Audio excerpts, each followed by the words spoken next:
Welcome back to another edition of the Pagcast. I'm your host, Michael Pagani, joined alongside a Tri-City Americans forward, Grady Martin. Grady, welcome to the Pagcast. Thank you again for coming on.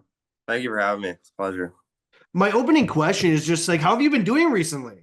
Yeah, it's been good. We're on a little bit of a slide right now, but all good teams go through it. So, just trying to get the wins back going. Well, let's talk about your most recent game. It was unfortunately a 10-2 loss to the Wenatchee Wild. From that game, what are some areas that your team can improve on? Because with blowout games, you don't want to, kind of panic button, but Yeah, there are areas where you can improve on. yeah, for sure. Blowouts happen to everyone, so it's like you don't want to get over aggressive and switch everything up. It's just like sometimes happens, but definitely some areas is just like being in better spots and better situations. Sometimes we're swinging but I don't want to jump the gun too hard on that, but I think it's just we need to start getting some bounces and some luck on our side, and I think we'll be just fine. Are you going to be following some of the NFL playoffs that are starting up next week? Oh yeah, my Washington Commanders are in there, so Hey, there we go. Nice little commies fan here with, Jaden Daniels. He's been fantastic for them oh so yeah, far. yeah, he's been awesome. Yeah, really He's sparked the team. Oh my God. See, like growing up, right? Like we never seen the Commanders or, Redskins and now the football team, right? We never seen them this good. Jaden Yeah, Daniels has completely changed the whole kind of dynamic there. yeah, it's been crazy. It's been awesome. Yeah, So you must be very excited to now watch them. It's going to be yeah, prime time as well, Sunday night against yeah, the Buccaneers. yeah. It's like I don't think I've been in the playoffs in my lifetime, so it's pretty cool. Yeah. Well, let's get into your story. Who influenced you to get into hockey? Yeah, my dad and my older brother. I have two brothers, so we're always competing. And my dad, I'm from a small town, so it's baseball and hockey. So in the summers you're playing baseball, in the winters you're playing hockey. You don't really have a choice, and yeah, so it was my dad. What those with you having two brothers, like those mini stick battles must have been intense. Oh yeah, yeah. We still like it's like a cement floor on the basement, so like it's not renovated completely yet, and we just battle. Just ripping it. Oh yeah, just ripping it. Yeah. So what position did you play with baseball?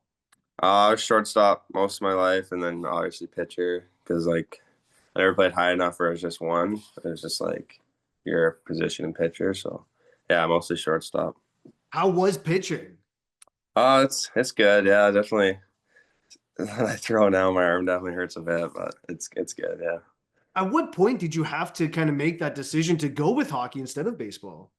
It'd been like my band first year. I had to move away for hockey when I was like 13 to go to Medicine Hat because there was no like high level hockey in my town. And so then, like, once I moved away, we're like, well, we got to kind of commit with this. But I still play baseball in the summers, just with like a men's team in my town, just to have some fun. But Well, talk to me about that move because moving away at 13, Medicine Hat, that's very far away from where you're from. So, yeah, like, were you nervous? Did you have any difficulties kind of adjusting to that? yeah, I'm a pretty social kid, so like, um, wasn't as bad. Like, I got lucky that I'm not like a shy kid, so I can't make connection. I can make connections pretty easy. So moving away, it was definitely tough, especially that young. But now that I've dealt with it, I look back and it's kind of a blessing because I've met so many people and made so many connections in my life. So yeah, Well, let's talk about the men's baseball team. Did you guys win your championship last year? yeah, we did actually. I couldn't make the finals game because I had to skate, but yeah, we won. Yeah, it was awesome. That's crazy. Yeah, That's unreal. Well, so you're from the small town Odin, Alberta. Did you grow up as a Flames fan? no, I'm a Jets fan. I'm with my Really? yeah, yeah. So I don't know.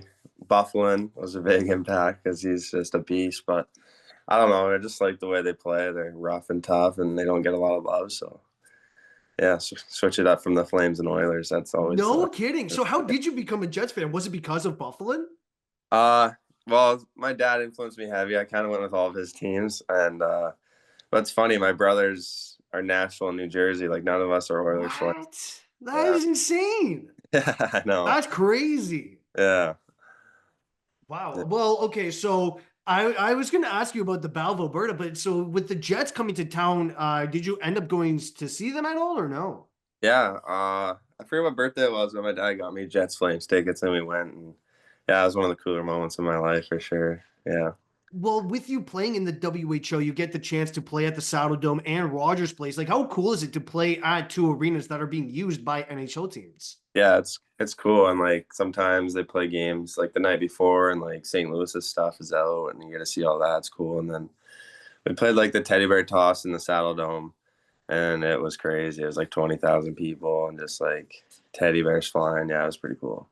Do you ever make it out to like NHL morning skates? Let's say you're in Calgary to play the Hitmen. Do you ever make it out to like the morning skates before or no?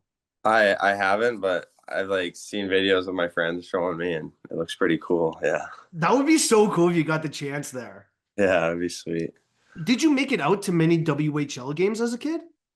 As a kid, yeah, because like when I played in Medicine Hat for those 2 years in Bantam, we'd always go watch the Tigers, and we'd like we'd be part of like picking up the teddy bears on teddy bear toss night and all that. And then obviously when I was in Lethbridge, in my midget year, I would go to the Kurt Hurricanes game as well. So how cool is it? You know, you went to WHL games as a kid and now you're playing it. How cool is that? Yeah, it's cool. It's like you don't really take the time to think about it. Like as a kid, you would never imagine, but now I'm here, and it's just like, yeah, it's good to soak it all in sometimes for sure. Was there a player growing up who you wanted to model your game after? Yeah, like if Getty Malkin when I was younger was big, just a power forward. He rips the puck, but now that I've kind of matured my game more, I see myself as like an Adam Lowry, like 200 foot, like maybe he doesn't put up the points, but like he's always there in the right spots and doing the right things. So And he's the voice of the locker room of the Jets. yeah, for sure. Yeah, captain. Yeah. So you're listed at 6'3", 205. How much of your game is surrounded, like, is based on your size? Yeah, I'm big on the boards. I can protect the puck well because I got a big frame, obviously, and I hit lots. But yeah, it's definitely helps with the big frame for sure to win those battles and stuff for the team. Well, it also helps with kind of getting some momentum, dishing out a big hit here and there, right? Yeah, Like that's huge for momentum. yeah, and I fought earlier on in my career lots, so that was big, and yeah, so I'm comfortable hitting, fighting. It's just yeah, it's good. Well, tell me about some of those fights. Like, do you ever kind of talk to the guy after the game saying like, good fight, or what happens there? Yeah, my first fight ever was against Matt Henry. They called him Hank the Tank. He was a big goon in our league, and after I fought, he gave me the tap and kind of showed respect. And then I kind of took that on with all my fights, just like, to say, yeah, good fight. Or, I mean, if it's too heated, sometimes just leave it. But So so that's crazy. Like Hank the Tank, obviously a huge goon in the dub there. Were you did you know that heading into the fight or no? I kind of knew, yeah. And then he asked me, and I kind of was like, oh, like, didn't say anything. And he asked me again. I just like, all right, well, I'm 16, not playing much. I might as well try something here. And yeah, gave her. So, That's crazy. yeah, As Biz Nasty would say, you gave some and then took some, right? for sure. Yeah. Before you got drafted to the Prince Albert Raiders, you played with the Lethbridge Hurricanes U18 AAA. How did they kind of get you ready for the WHL? Yeah. So, COVID year shut down my draft year or whatever. And, you know, like they like really matured my game in like a 200-foot way. They played me in situations that helped me, be comfortable for like the bigger stage in the dub. And yeah, I mean, they were hard coaches, and that really prepared me for like the career that I'm gonna have in the dub and hopefully further on. You even got playoff experience with them. What did that playoff run mean to you? Oh yeah, it was awesome. We cooked the Okotoks Oilers first round, and then the second round we had the Buffaloes or Bisons, one of the two, and I went to a double overtime, and I scored the only goal in that game in the double overtime, and it was Wow. it was wild. Yeah, it was one of the coolest goals I've scored, and then we ended up getting out to them, but it was a really tight series, and it was pretty sweet. Is there a big rivalry between you and Okotoks at the time? Yeah, because they're about an hour or whatever down the road, and yeah, we'd give her and we'd play each other like I don't know 8 times or something. So Oh my God, the rivalries that come from that. yeah, That's crazy. yeah, still to this day, Like I don't like some of the guys that play on that team. So You were drafted in the second round to the Prince Albert Raiders in the 2021 WHO draft. What do you remember from getting drafted? yeah, so I was in Lethbridge at my billets, and my parents kind of asked me like, what do you want?" And I said, "Well, I don't really want to be alone. Like just at my billets getting drafted. I'd like to spend it with my parents." So they drove up, skipped school, and we watched it on the TV at my billets. And yeah, it was a pretty cool day. My computer or our TV actually glitched out, so I didn't know I got drafted for like 10 minutes, but it was pretty cool. My phone just started buzzing. We just all hugged and took it in. So So how did you find out that you got drafted? Was it from like once your computer, TV, got, unglitched, or did the phone ring and you're like, "Oh my God, what?" Because that's insane. yeah, it was honestly, I think it was a text from my uncle. Because like we were just waiting there, and then all of a sudden I got a text, and he's like, "That is so awesome" or something, and I was like, "Oh," and then I loaded it up on my phone, and and then I seen my name. It was pretty cool. Yeah. Because a lot of the players that I've talked with, they go to school and then they're on their phone in class, and it's like, "Okay, hold on, teacher. Like, I just got drafted to the WHL." Yeah, yeah. A lot of my buddies actually did that, but I don't know. I kind of wanted to just be like, Yeah, the smart decision is to always skip school for that. Absolutely. exactly, yeah, get into science and all that. So Yeah, I know. But that's really odd that like it's crazy when you think about it, the TV glitch and you don't have no idea. yeah, No idea. And yeah. then My actual teammate now, Gavin Garland, he was a pick ahead of me, and they did like a 3 minute video on him, and by then I was already picked, and it's funny now that we're teammates. So well, that draft included names, like Tija Ginla, Gavin Garland, Berkeley Catton. What's it like to be part of that draft class? yeah, it's special for sure. Yeah, like and being picked in the second round is something I don't take for granted, and it's like I'm playing against them now, and you don't really think about it at the time, but yeah, it's pretty cool. Your first WHL game was against the Saskatoon Blades. What do you remember from that game? Yeah, I remember I had a good breakout pass. That's about it. But yeah, it was cool to be part of that home opener in Prince Albert, and like, yeah, they really appreciated me there, and I think that was pretty cool. Yeah, it was a good game. How did you adjust to not getting as many minutes as a rookie? Because usually in the midget year, you're leaned on as the guy on your team, and then you come Yeah, in as a rookie and you aren't getting the ice time. You're kind of not used to that, right? yeah. As a 16-year-old, like it's hard to get those minutes, and um, I thought I did pretty good with it. Like getting scratched, getting not many minutes, and like you just gotta work on yourself on the moments you get in practice and in the gym and during video. And my coach was really good about helping me there. And yeah, so I thought I did all right. It's just like you got to trust the process as a 16-year-old for sure. Would you be able to describe the emotion that you felt when you made the Prince Albert Raiders roster on opening night, like after that grueling training camp? Oh yeah, it was like just smile, like you just can't stop smiling the whole day. It's pretty cool. And I had three other guys go with it as a 16-year-old go in with me, so like we all kind of went through it together, and yeah, it was pretty awesome. It kind of like almost builds that stronger connection together, right?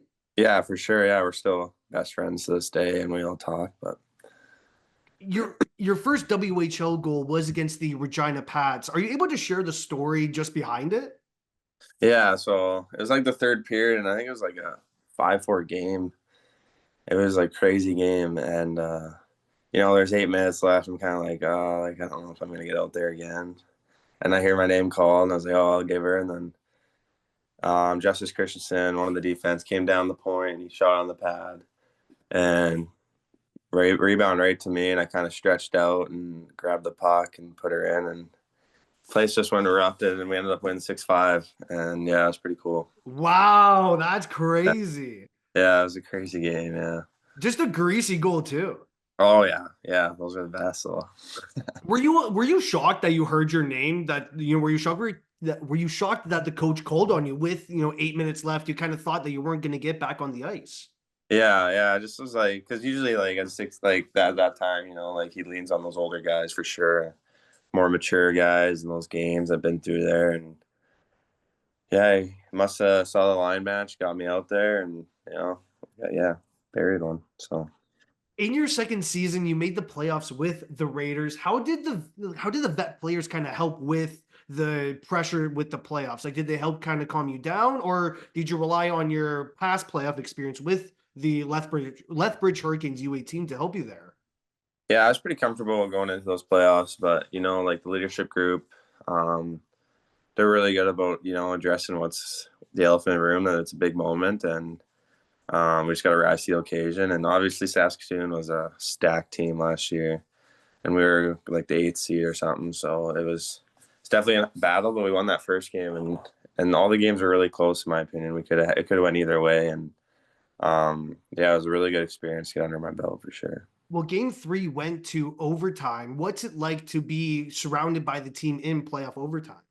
Yeah, the atmosphere is just it's just different. Like the regular season, it's just like yeah, it's overtime, like it's still hype, and then you get into the playoffs and it's overtime, and it's like a game that could put us ahead in the series. It's like holy crap, like and that's yeah, it's cool, yeah. Do you have any playoff superstitions? Um, like I'm just like I don't switch it up from playoffs to regular season. Like I just keep it like it's just another game, and I'll eat my chicken and rice or whatever at like 3 for a 7 o'clock game, have a nap. And yeah, I don't. I show up late to their like not late, but like 10 minutes before we're supposed to be there. I don't like being there like an hour before, thinking and waiting. I just get tired and in my head, so I like being in a rush for sure.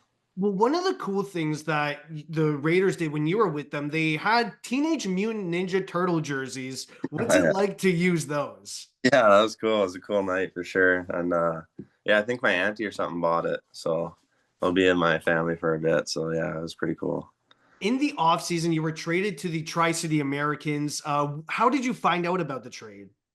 I was on my way home from a skate in Wainwright, and Auntie called me and let me know. And yeah, it was definitely it's a weird feeling for sure because they PA gave me a chance for those 2 years, and they brought me into the league, and then I had to leave. But it's also exciting because I'm coming to a new place with new opportunities. So Was there any, like, would you say that it was easy to kind of adjust to these systems that Tri City has because you got traded in the offseason rather than have a mid season trade? Because it can feel kind of rushed there.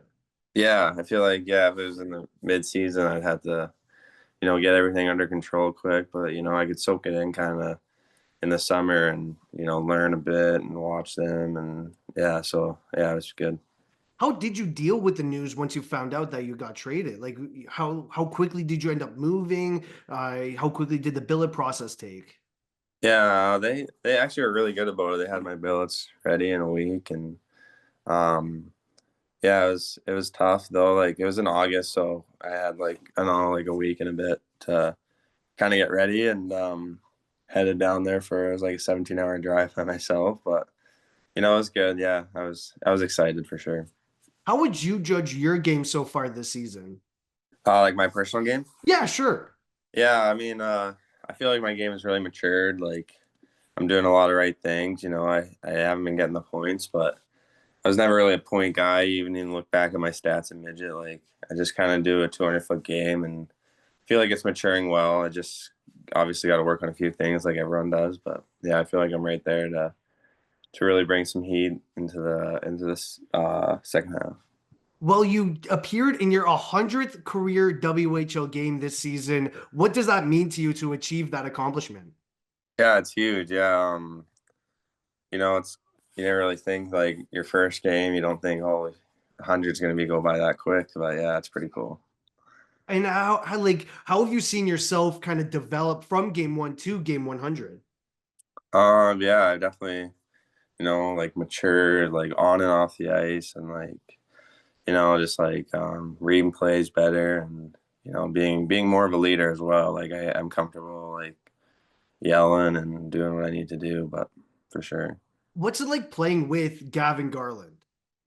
Yeah, he's a really good player. He's shifty and fast, and he's obviously having a heck of a year. And I've kind of played against him like lots of my life when we were younger, and he was a top name always. And yeah, he's a good player, really good player. Well, he's going to be in the running for Rookie of the Year this year, just a few points behind Landon DuPont. How would you judge his game coming in as a rookie and adjusting to the WHL with the travel as well? Yeah, I think he's done a really good job. Like me and him at the start of the year, we hung out like every day. Like I just kind of helped him through it, and he's a really good guy. Like, and that's all it is. I think if you're a good person and you want the right things, success is going to come, and he's definitely a great guy. So, yeah, he's been really good for us. You guys are currently sixth in the Western Conference. What can you tell me about where the team can improve on and how the season has gone so far? We can definitely improve on like just finishing our checks and being. We're a huge team. Like I think we might be the biggest team in the league. Like so. I mean, if we just keep finishing our checks and making it hard to play against every night, I think success will come. Obviously, and then at the start of the year, we had a ton of success. Like we had a 12-game win streak, and that's the biggest one this year, I think. So, um, just being part of that was really cool and winning lots, and it's like the best feeling. So I think we're definitely there, and we can beat top competitors. But I think the season's gonna go in our favor for sure. How come you decided to wear number 28? I was eight my whole life, number eight, and then I got drafted, and they asked me what number, and I said I'll go 28 or I'll go eight, and they said, well, eight's taken. So then 28 was the only other option that had eight in it, so I just kind of stuck with it. Well, second round you were drafted, eight you've been playing your whole life. It kind of mix and matches there. Yeah, for sure. Yeah. Well, it's nice that you've been able to kind of continue wearing 28 with the Tri-City Americans too. Yeah, it's nice. Yeah, keep it going. What has been your most favorite and least favorite arena to play in? Um, like least favorite, like while I was on the team in Prince Albert, I loved it because like every team hated playing there. Like, the boards are tough, and then playing there, like obviously, like I love like the crowd and everything because they were my crowd for 2 years and they're a great crowd. But it's just like the rink, it's just like the boards and getting hit. You anticipate a little bit worse than like here when the boards are flexy and stuff. But and then my favorite, I don't know, like there's a lot of cool rinks in this division, I'd say. I felt like we played Portland the other day in Portland, and I like that rink for sure. It's cool. It's the old NBA rink or NBA stadium, so they have all the seating like that, and yeah, it's pretty cool. How have you seen the oh my god, I am messing up right now. How have you seen the Prince Albert Raiders arena being a visitor now? How did I see it? Yeah, like because you mentioned that the boards are so stiff. So as a visitor now playing in that bar, like is the crowd on you or like what how do you see it now?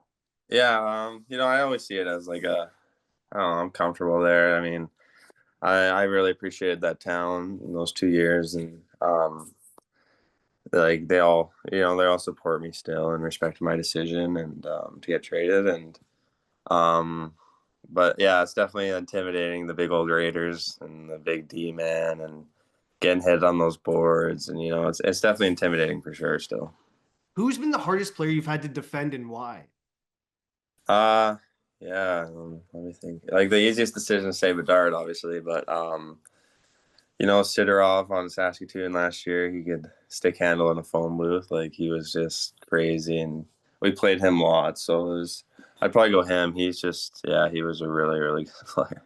Well, what's it like playing against Connor Bedard? He's a generational player, so much talk around him, and obviously in pregame meetings, his name was circled on the whiteboard. Yeah, for sure. Yeah, it was definitely. You just play like different another game, but like in the back of your head, he's like it's Connor Bedard, and it's pretty cool. You're kind of like just like because I was 16 at the time, so I kind of got caught on the bench just looking at him, watching him, learning, and yeah, it was pretty sweet. So His vision in the offensive zone is so elite. yeah, it's nuts. He sees passes, three passes ahead of what I'm seeing, so it's pretty cool. You mentioned that you've played in teddy bear toss games before, especially with the one in Calgary. What's it like being on the road and seeing the Bears fall? Obviously, it sucks and the cleanup sucks. Oh yeah, it was like a 30-minute wait for the cleanup, so we had to go in the room and like have like an intermission in the middle of this first. So Yeah, yeah, well, oh, oh, sorry, go ahead.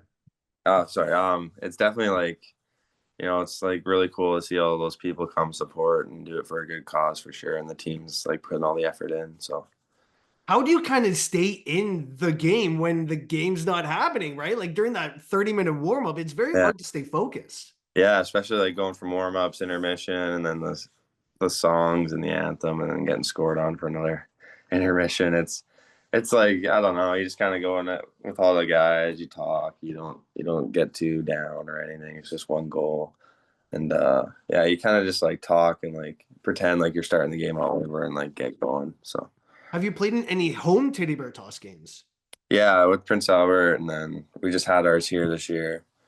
Garland ended up scoring, so yeah, it was good. And then the one in Prince Albert, it took us like 3 periods to score. It was till the last little bit there, but we got it done. So That's kind of nerve-wracking. Guys are holding their sticks a little bit too tight. yeah, for sure, it was definitely like holy crap, we can't not get scored on here. But Yeah, yeah, because the worst thing that happens is you don't score. Like that is the worst feeling. yeah, that'd be. I don't ever want to experience that. My last question to you here is: Do you have any advice for younger hockey players?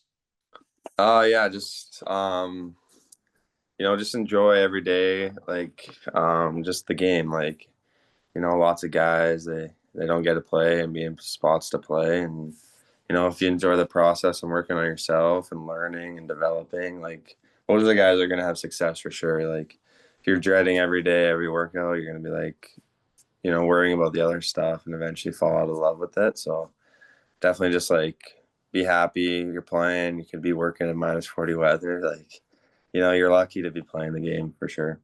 Well, I'd like to thank again Grady Martin for joining me on today's Pagcast. Thank you again, Grady. Thank you.